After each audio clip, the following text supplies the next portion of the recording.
Welcome guys to my YouTube channel pharmacology tips and tricks. और आज हम देखने वाले हैं pharmacology of the anti malarial drug और स्पेशली हमारा एम्फेसिस होगा क्लोरोक्वीन ड्रग के ऊपर।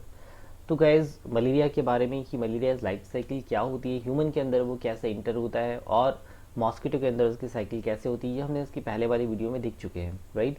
अब आज हम यहाँ देखने वाले हैं कि हम ये ट्रीटमेंट क्यों ले रहे हैं, ओके, इसके लेने से हमें क्या फ़ायदे हैं। सेकेंड, यहाँ पे इसकी क्या मैकेनिज्म है, क्लोरोक्विन कैसे वर्क करता है। तो चलिए इन्हीं क्वेश्चन का आंसर हम देखने वाले हैं इस वीडियो में।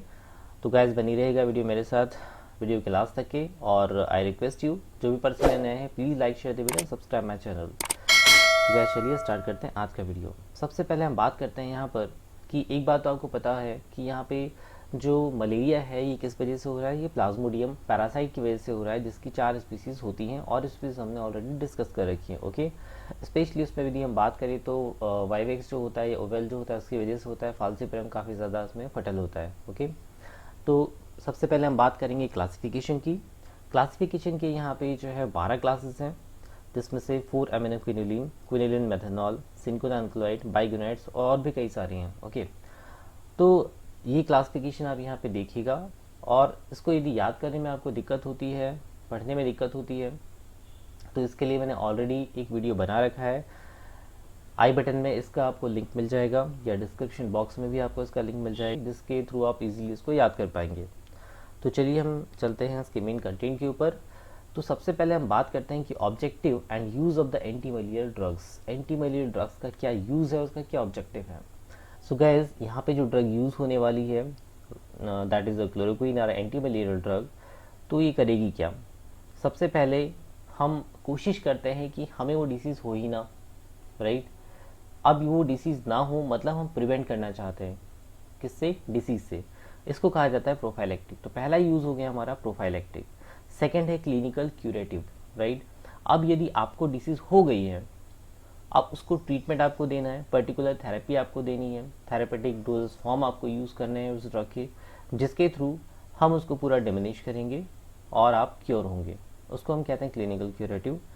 नेक्स्ट हम बात करेंगे रेडिकल क्यूरेटिव की, कि उसको हम बॉडी से पूरा इरेडिकेट कर दे, पेशेंट की बॉडी में बिल्कुल भी नहीं होना चाहिए। तो हम थोड़ा सा लंबे समय तक इसका ट्रीटमेंट लेंगे और लंबे समय ट्रीटमेंट लेने के बाद ये पूरी तरह से बॉडी से इरेडिकेट हो जाएगी विद सम प्रिकॉशंस, राइट। फिर बात करेंगे हम गैमेटोसिडल की। गैमेटोसिडल का मतलब होता है कि यहाँ पे हम ट्रांसमिशन को रोकने वाले हैं, मतलब कुछ ऐसा करें कि ह्यूमन टू मॉस्किटो और मॉस्किटो टू ह्यूमन इसका ट्रांसमिशन हो ही ना, इसको हम कट डाउन कर दें, राइट। तो एंटी मलेरियल ड्रग लेने के यहाँ पे ये पर्टिकुलर प्रोस्पेक्ट्स हैं कि प्रोफाइलैक्टिक की तरह यूज़ होना, क्लिनिकल क्यूरेटिव, रेडिकल क्यूरेटिव और गैमेटोसिडल, राइट। तो उसको आप कॉमनली हर ड्रग के साथ में यहाँ पे लिख सकते हो, ओके। चलते हैं इसके मेन कंटेंट की तरफ, जिसका नाम है क्लोरोक्वीन। तो सबसे पहले हम यहाँ देखते हैं कि फार्माकोलॉजी ऑफ क्लोरोक्वीन क्या होता है। क्लोरोक्वीन की फार्माकोलॉजी देखने से पहले हम थोड़ा सा चलते हैं कि मलेरिया पैरासाइट करता है क्या है हमारी बॉडी के अंदर जाकर, राइट। और ये पर्टिकुलर क्लोरोक्वीन किस स्टेज पे काम करने वाली है, ओके। तो यहाँ लेफ्ट साइड में आपको दिख रहा होगा mechanism of the malaria parasite, कि मलेरिया पैरासाइट क्या करता है। हमारे बॉडी के अंदर जो ब्लड है और ब्लड में क्या प्रेजेंट होता है, आरबीसीज, और आरबीसीज का मेन कंपोनेंट होता है हीमोग्लोबिन। ये जो हीमोग्लोबिन होता है ये डाइजेस्ट कर लिया जाता है इस पैरासाइट के थ्रू, और लगभग 80% हीमोग्लोबिन जो होता है ये डाइजेस्ट कर लेता है, राइट। क्यों चाहिए इसको, उसको न्यूट्रिशन के लिए चाहिए, उसको उसकी ग्रोथ के लिए चाहिए, ओके। कुछ प्रोटीन सिंथेसिस होनी है जिसके थ्रू कुछ वॉल बनी है, सेल वॉल बनी है, सेल मेम्ब्रेन बनी है, उसकी ग्रोथ के लिए यहाँ पर्टिकुलर पैरासाइट को यहाँ पर हीमोग्लोबिन चाहिए होता है। तो हीमोग्लोबिन को 80% इसने क्या कर दिया, डाइजेस्ट कर दिया। डाइजेस्ट करने का मतलब होता है कि जो पैरासाइट है इसके अंदर कुछ फूड वैक्यूल्स होते हैं, और इस फूड वैक्यूल का जो इन्वायरमेंट है ये थोड़ा एसिडिक होता है। इसके अंदर लाइसोसोम प्रेजेंट होता है, ये लाइसोसोम हीमोग्लोबिन को ब्रेक डाउन कर देता है, ओके। हीमोग्लोबिन जैसे ही ब्रेक डाउन होता है वहाँ पर फ्री हीम प्रोड्यूस होता है, जैसे आप यहाँ देख पा रहे हो थर्ड इसमें formation of the free heme. ये जो फ्री हीम होता है ये टॉक्सिक नेचर का होता है, इवन जो पैरासाइटिक सेल होते हैं उसके लिए भी टॉक्सिक नेचर का होता है। तो पैरासाइट की सेल क्या करती है कि उस टॉक्सिक हीम को तुरंत ही कन्वर्ट करती है हीमोजोइन के अंदर। ये जो हीमोजोइन होता है ये पैरासाइट पिगमेंट भी कहलाता है, ओके। अब ये कन्वर्ट हो चुका है हीमोजोइन के अंदर। ये हीमोजोइन जो कंपोनेंट है ये नॉन टॉक्सिक होता है, और यही सबसे मेन कंपोनेंट होता है हमारा क्लोरोक्वीन ड्रग के एक्शन के लिए भी। ओके, तो जैसे ही ये हीमोजोइन में कन्वर्ट होता है तो इस हीमोजोइन का यूज़ कर लिया जाता है न्यूट्रिशन के लिए, जिसका यूज़ पैरासाइट अपनी मेम्ब्रेन को बनाने के लिए या ग्रोथ के लिए करता है। राइट, तो ये तो बात हो गई हमारी किसकी, पैरासाइट कैसे वर्क करता है बॉडी के अंदर। राइट, अब हम बात करेंगे क्लोरोक्वीन के बारे में। तो क्लोरोक्वीन का एक स्पेसिफिक साइट है, एक स्टेज है कि कहाँ काम करेगा। ये काम करता है एरिथ्रोसाइटिक साइजेंटोसाइट के फॉर्म में। राइट, या हम कह सकते हैं कि एरिथ्रोसाइटिक फेज के अंदर ये काम करेगी।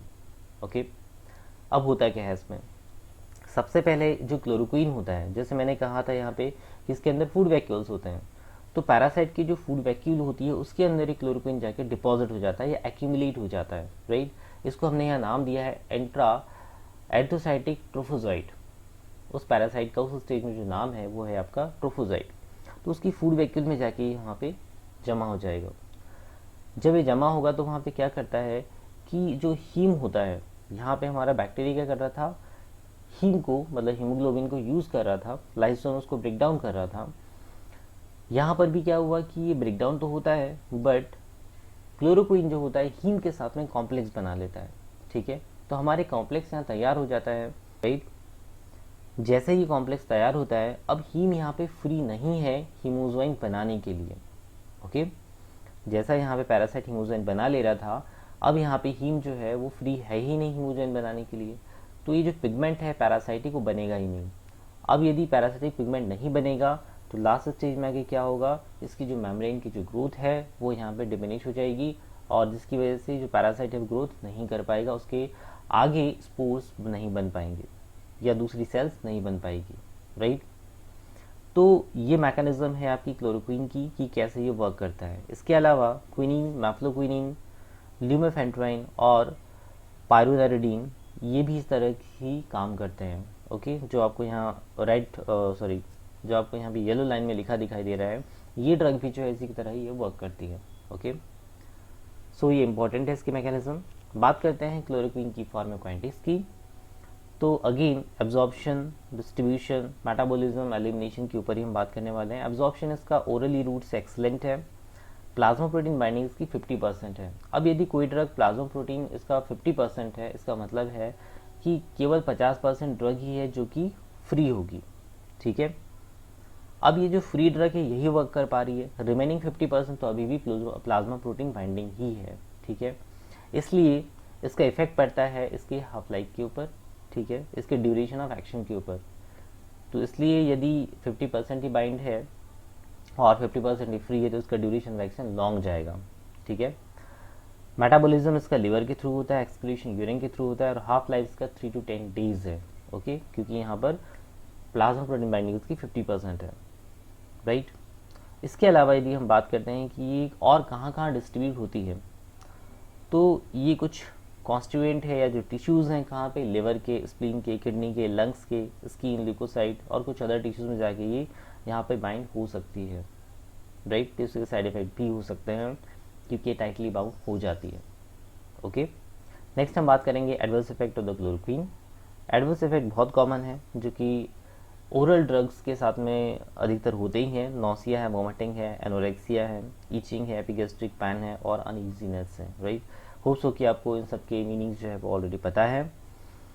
यूज़ की जहाँ तक बात करें तो सभी टाइप के जो इसमें मलेरिया पैरासाइट है इसके अगेंस्ट में यूज़ होती है। इसके अलावा इसका यूज़ हम स्पेसिफिक कंडीशन लाइक प्रेगनेंसी में भी हम कर सकते हैं, बिकॉज इसका कोई भी अबॉर्टिफिशिएंट या टेराटोजेनिक इफेक्ट नहीं है। अबॉर्टिफिशिएंट लाइक अबॉर्शन नहीं होगा।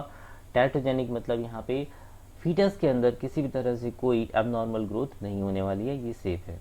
ओके, तो गाइज ये था पूरा यहाँ पर क्लोरोक्वीन के बारे में, इसका मैकेनिज्म, इसका फार्माकोकाइनेटिक पैरामीटर और इसका एडवर्स इफेक्ट। राइट, तो गाइज आज के लिए इतना ही, मिलते हैं नेक्स्ट वीडियो में। Thank you very much.